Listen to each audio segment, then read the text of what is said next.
Good morning, everyone. How are we doing today? As mentioned in our daily financial news, we have the lovely and legendary Laura Morby coming back for our expert series on Sundays. Hi, Laura. Hi, good morning. Good morning. How are you? I see you're wearing an NBA shirt there. I think that's the NBA logo.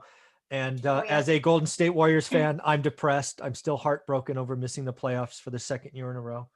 Oh no. Terrible. So sad, so So, sad. so sad, but next year, God, it annoys Yeah, me to say that next year. Anyways. yes, next year. Moving on. What we're going to talk about in our first episode today is something that's kind of near and dear to my heart. It comes by every time this year, and that is really thinking about high school graduates, right? Mhm. High school graduates, 17, 18 years old, they're really at least for me, as somebody who was married at 19, right? My life went, one direction that many, teenagers don't go. Yeah. Um, so I want to give advice to high school graduates. Let's assume they've graduated, got their diploma. It's a week after they've done their partying, celebrating. What kind of advice would we give them? I thought we'd go back and forth. You want to start us off, Laura? Sure. I kind of had a pretty similar thing that you had. I had my son at 20, so I struggled a lot with watching everyone's life. You kind of have like this blueprint for how your life should go, and when it doesn't, it's really hard to not get discouraged. And I wish that someone would have told me way back then that it's okay and that there's different seasons to life, and not everyone is experiencing the same season at the same time, and that it's not all lost. So if you get some sort of split off the normal path, you're totally okay. And don't be down on yourself and don't think life is over. You have so much more life to live and so much success that's going to come your way no matter what happens. So Yeah. that would be my first thing that I wish I could go back and tell myself. But also, as we know, like in high school, they don't teach you a lot of real life skills that you need. Mhm. And so I would say, um, use YouTube, use like free resources, audiobooks, podcasts Mhm. to learn some stuff that you're interested in that could help you make some real money. So if you're interested in real estate like us, then there's so much free information. Yep. As you're young and maybe your income isn't there yet to go join a mastermind or pay for somebody's course. There's a lot of free information to get your feet wet, see if you're really interested in it, Mhm. see where you might fit in Yeah. to the real estate investing world, what your strengths are.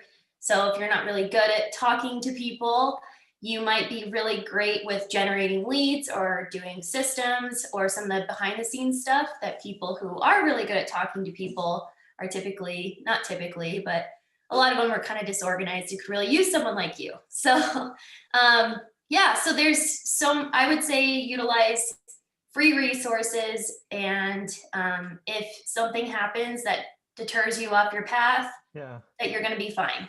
I love that off seasons and off your path, because that's we had similar kind of right turns or left turns or whatever, U-turns, whatever you want to call them. And there is no one path. This whole No. thing that we're raised to kind of think, graduate, go to school, get a good job. That's that was 1950s stuff, right? Right. It's Yeah. it has not been that way for a long time. I know lots of people who did that path in the last decade or so and are frankly miserable, right? They walk out of Oh, school yeah. with Yes. 80K in debt, all of those things. And again, I'm not here to poo-poo college. Right. I Right. Right. am here to say kind of my first one. I'll talk about it. I was actually going to do one different, but I'll do this one first. Is you're an adult now. Mm-hmm. You're an adult now. You're not a kid. Right. You need to make your choices. And for me, that Right. is, you need to choose to invest in yourself. For some of you, that means college. You Right. want to be a Yeah. doctor, you want to be a lawyer, you want to be, I don't know, maybe an electrical engineer. I mean, there are professions where a college degree is the right answer, Yeah. That's true. right? But for many of you, maybe the right answer is a trade. One of the things that I see, again, we're both in real estate, is the trades, electricians, Mm-hmm. plumbers, framers. There's a great scarcity. A lot of the Mm-hmm. guys I work with are frankly aging out. right? Mhm. They're a lot closer to retirement than entry level. Yeah. There are great things you can do in the trades. College is not for everyone, and the fact that college has become such a large for-profit institution Mhm. is just makes me feel bad. Oh yeah. Um, Yeah. and again, you don't need to do either, right? If your answer is to be an entrepreneur and you've got that thing and you've got that shtick or whatever that is you're in, you're 18. Go for it. You will never have a time in your life where you'll have the ability to take that kind of risk. I completely agree. That's so funny that you said that, to do like a that's like such an entrepreneur thing, to be okay with risk.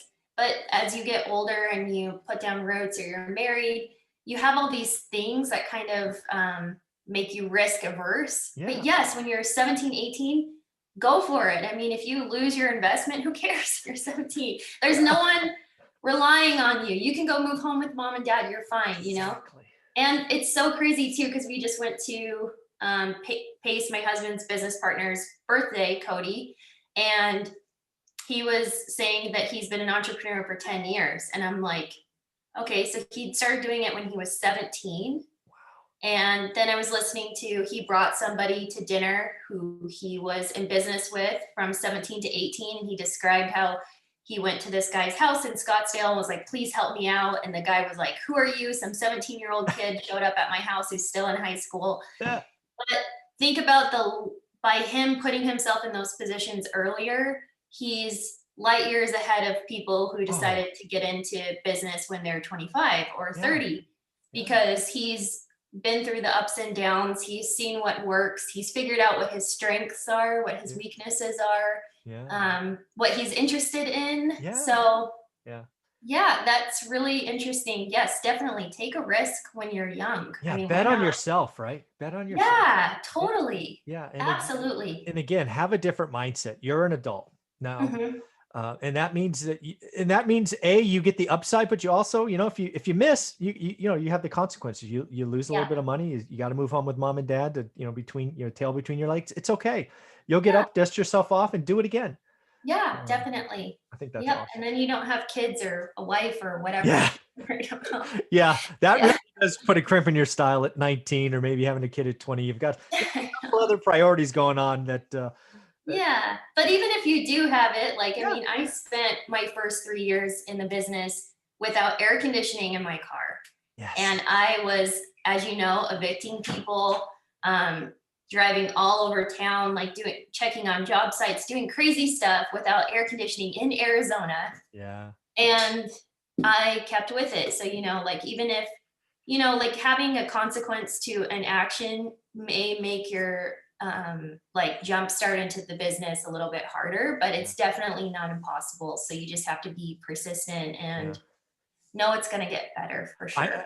I love that example of it. And folks, if you don't know Arizona's hot, hopefully most of you do. It's like August in Arizona is like hell. It's like really hot. So not Oh, having an AC in Arizona for 3 years is a sacrifice. And that's kind of my yeah. next one is I need high school. I wish I could take every high school senior and tell them, hey, this is my question for them. How much money could you live on? If you had $2,000 a month in income and you didn't have to work for it, could you pay your Mhm. bills? And so far, every high school student I've asked that, the answer is yes. They're like, oh my God, Okay. if I had $2,000, I'd never have to work. Why is Uh, that? Because you're living on ramen noodles and, yeah. you just don't know, right? You haven't gotten to the rat race hasn't gotten you. So what I want every Right. high school senior to know is you are so close to financial freedom. Yes. The sad part, Yes. most adults I know, Laura, Hmm. the closest they ever get to financial freedom is the day they graduate high school because they go to college, get debt. Yeah. They graduate, get a car loan. Yeah. They get some kids. And pretty soon their lifestyle creep makes them have to go to work every day. Right. And Right. the rat race, the wheel just gets bigger with debt and lifestyle creep.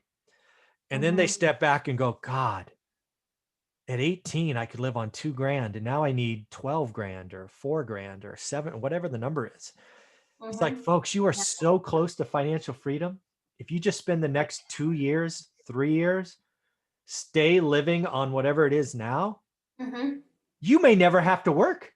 You could be financially free by 22 and your friends are graduating college with $70,000 in debt. Who won? Who won life? I mean, yes. I mean, it's really hard to like break out of that. Where I remember, because I graduated high school in 2005, and I remember in 2009, that was like one of the hardest years of my life, watching everyone graduate. And then I saw it with Pace when his friends who went from bachelor's degrees to, graduate, master's, doctorate, whatever. And we went to a few of their graduations. And even him, he was like, who was doing great and who was an entrepreneur and had seen success and lived in beautiful homes and had nice cars. And even him, he was like, should I go back to school? Am I doing the wrong thing? So just like, no, if you are an entrepreneur, just no, you do not have to go back to school or go to school. You are making the right choice, but it's really hard when all your friends are graduating those years of your life where you're just like, what did I do? Yeah. So, and again, I just want to tell people, I seriously believe most of you at 18, if you hustled for 4 years, you could be financially free at 22 when most of your friends are graduating with school debt. And I want to tell you this, if you're financially free at 22 and they're coming out of school with this little piece of paper that says, I have a BS or a BA or whatever it is, who wins? You win. 100%. Because a lot of times people's degrees too don't, like, I can't tell you how many friends of mine who have communications degrees that are nannies, that are honestly, that they're nannies or that are flight attendants now. And it's like, well, why'd you go and why do you have debt? Or my sister, this is a great one to tell people. I love her to death. She has her master's and she has so much student debt. She has been asking me if I could help her get a couple of real estate investment properties, because I was trying last recession, like, hey, let's pick up some like good $100,000 properties so you can keep.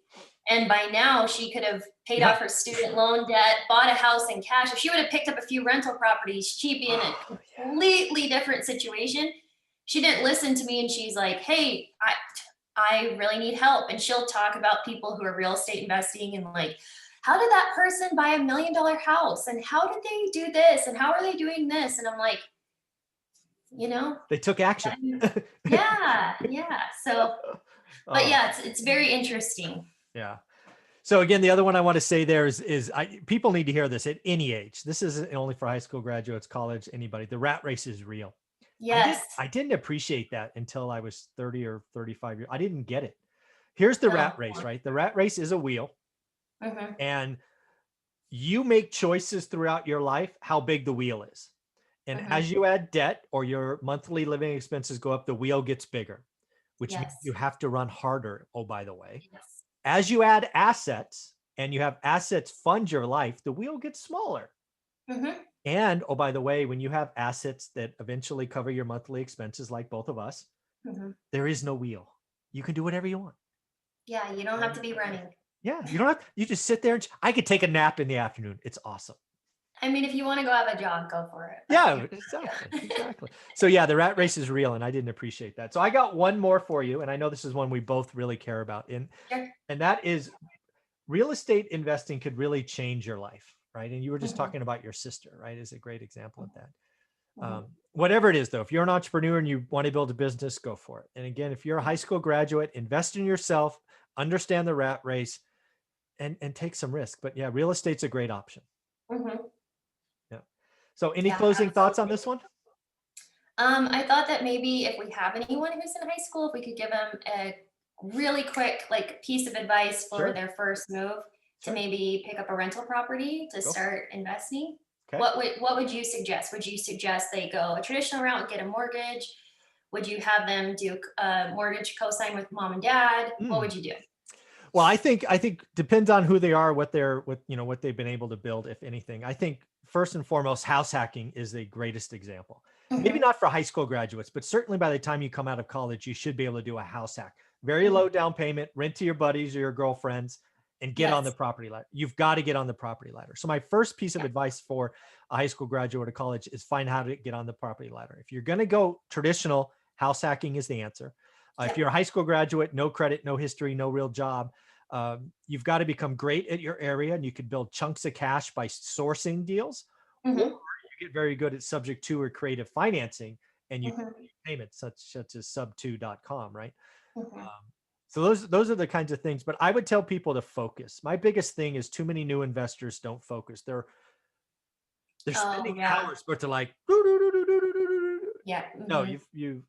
the first step for anyone is, laser in, get really good, know that area and that asset type, and then tell everybody you're looking at that. That's the first Mhm. thing I tell everybody. Mhm. That's what I was thinking. How about you? I was definitely thinking house hacking. That was my, even if you have to have mom and dad purchase you, help finance a home for you, Mhm. definitely get roommates in there that are paying your mortgage for Yeah, you. house hack, house hack. Yeah, And then eventually you move out and get a different house. And, yeah, maybe then you go for a duplex and you rent off half one yeah. half and you live in the other. And then eventually you move on from that and now you have two rental properties going on. Exactly. One's a student rental close by where, Mhm. maybe a big college. And then that thing will be perfect for the rest of your life where you can have students and you can rent per room. I Yeah, love that. I love renting per room, and that way you can make way more money. So rather than renting a whole house out for 2 grand, you can rent out each room for 500-600 bucks. So yeah. That's very cool. Well, this has yeah. been fun. I like this conversation. I'm very happy that we did this one first. Thank you, Laura. Yeah, me too. All right. Bye.